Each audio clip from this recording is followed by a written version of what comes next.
80 लाखहून अधिक महिलांना लाडकी बहीण योजनेतून वगळण्यात आल्यानंतर आता मुख्यमंत्री देवेंद्र फडणवीस यांनी पुन्हा मोठा इशारा दिलाय। तपासणी केल्यानंतर 14,000 पुरुषांनीही या लाडकी बहीण योजनेचा लाभ घेऊन पैसे लाटले असल्याचं सरकारच्या लक्षात आलंय।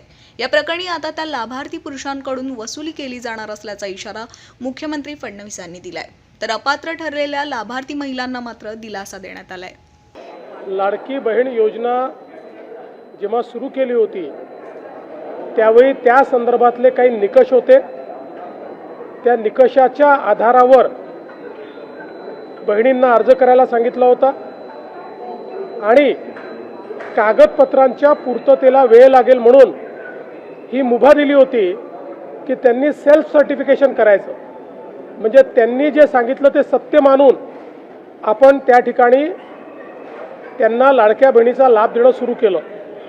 पण अर्थातच आपण ज्यावेळी कुठलाही सरकारी पैसा खर्च करतो त्यावेळी त्याचं CAGचं ऑडिट होतं आणि CAGच्या ऑडिटमध्ये निकषांप्रमाणे अर्ज आहेत की नाही याची माहिती द्यावी लागते आणि म्हणूनच योजना सुरू झाल्यानंतर आपण त्याचं KYC सुरू केलं आणि वेगवेगळे जे डेटाबेस होते त्याच्याशी कंपॅरिझन सुरू केलं, ज्याच्यामध्ये इन्कम टॅक्स विभागाकडनं आपण माहिती घेतली, सरकारचे जे काही कर्मचारी आहेत त्यांचं जिथनं पेमेंट होतं त्या पोर्टलमधनं आपण माहिती घेतली, जो काही आपला परिवहन विभाग आहे याच्यामध्ये मोटरची ओनरशिप कोणाकडे आहे 4 व्हीलरची याच्या डेटाबेसची माहिती घेतली, रेशन कार्ड याच्या डेटाबेसची माहिती घेतली आणि ही सगळी माहिती आपण ज्यावेळेस कोलेक्ट केली त्यावेळी असं लक्षात आलं की 5 लाख लोक असे आहेत ज्यांच्या घरी सरकारी नोकरी आहे, 14,000 तर पुरुषच निघाले, जवळपास 10 लाख असे निघाले की ज्यांचं उत्पन्न 2.5 लाखापेक्षा जास्तीचं आहे।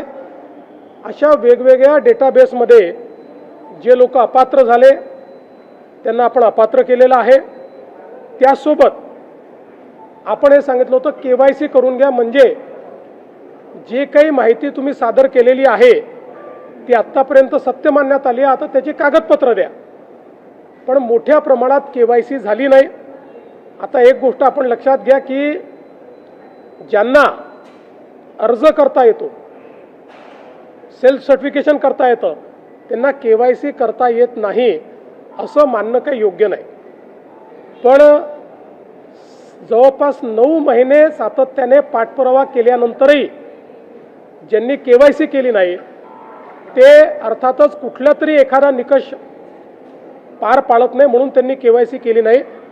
आणि म्हणून हे जे काही आत्ता या ठिकाणी जवळपास जे काही तुम्ही सांगितलं 60 लाख 80 लाख जो काही आकडा तुम्ही दिलेला असेल तर ते लोक या योजनेच्या पात्रतेचे निकष हे पूर्ण करताना दिसत नाही। जवळपास 1,70,00,000 महिला, थोडं आकडा कमी अधिक असेल 3-4 हजार पण 1,70,00,000 महिला ज्या आहेत या निकष पूर्ण पार करतात, त्यांची KYC झालेली आहे, त्यामुळे त्यांना लाडक्या बहिणीचे पैसे मिळतच राहतील। ज्यांनी KYC केली नाही त्यांना आता आम्ही पैसे देणार नाही, पण त्यांना दिलेले पैसे आम्ही वसुली करणार नाही। मात्र 14,000 ज्या पुरुषांनी पैसे घेतलेले आहेत त्यांच्याकडनं मात्र पैसे हे वसूल केले जातील। त्यामुळे नीट सायंटिफिक प्रोसेसने या सगळ्या गोष्टी केल्या आहेत आणि आजही यांच्यापैकी कोणी जर KYC करणार असेल तर आम्ही विंडो ओपन करायला तयार आहोत आणि त्यांना लाभ द्यायला तयार आहोत। आजही ज्यावेळेस आपण जेवढ्या लाडक्या बहिणींना लाभ देतो देशातल्या कुठल्याही योजनेपेक्षा आजही सर्वात मोठी योजना ही महाराष्ट्राची आहे। आजही देशामध्ये एवढा लाभ 1,70,00,000 कुठलंच राज्य देत नाही जे महाराष्ट्र देत आहे।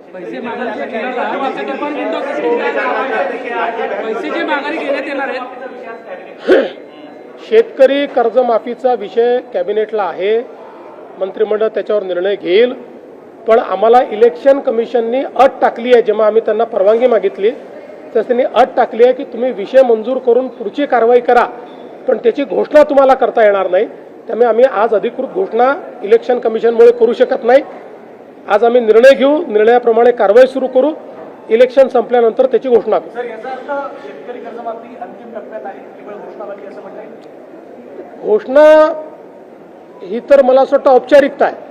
आज आम्ही निर्णयच करतोय त्याचा निर्णय आम्ही आज करतोय, पण काय निर्णय घेतो आहोत याची घोषणा आम्हाला करता येणार नाही. हा? नाही, या संदर्भात DG साहेब लक्ष घालतील आणि जे काही त्या बोलल्या आहेत, मला माहित नाही ते काय बोलले आहेत, मी ऐकलंही नाही आहे, पण DG साहेब त्यात लक्ष घालतील.